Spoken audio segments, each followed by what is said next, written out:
essayer de tirer du positif de toute cette période de confinement. Je pense que ça va être quelque chose d'hyper important. On a tous vécu des semaines difficiles, des semaines où le monde entier s'est mis à fonctionner au ralenti.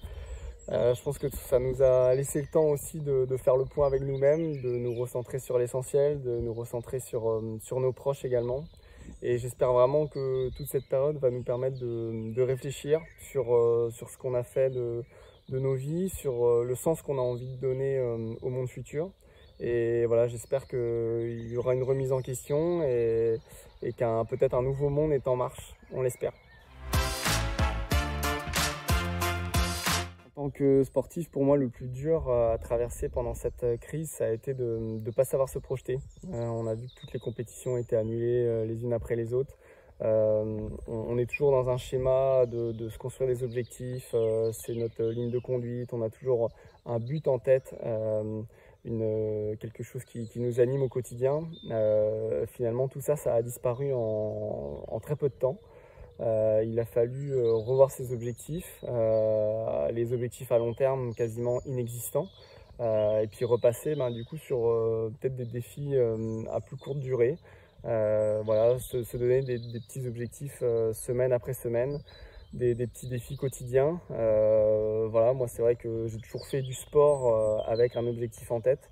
Là j'ai continué à faire du sport sans forcément avoir d'objectif, même de motivation, mais juste pour essayer de garder la forme, essayer de se sentir bien et puis essayer justement plus de se focaliser sur le bien-être qu'apporte le sport au quotidien finalement, sans se projeter sur un objectif ou autre. Donc voilà, pour moi ça a été vraiment la découverte finalement de ce confinement. Et ça, j'en garderai quelque chose de très positif.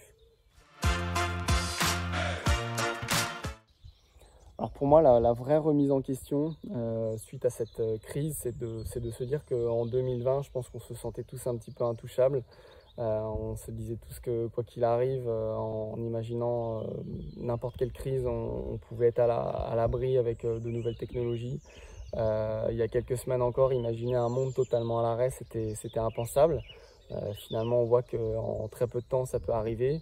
Et voilà, j'espère que cette crise servira d'électrochoc pour essayer de repenser l'avenir, essayer de faire le maximum pour éviter que de nouvelles crises arrivent. Je pense notamment aux crises du climat, aux crises environnementales qui nous attendent, qui seront peut-être même encore plus violentes que celles qu'on vient de vivre. Donc voilà, il y a beaucoup de choses à faire et j'espère que tout ça réveillera un petit peu nos consciences.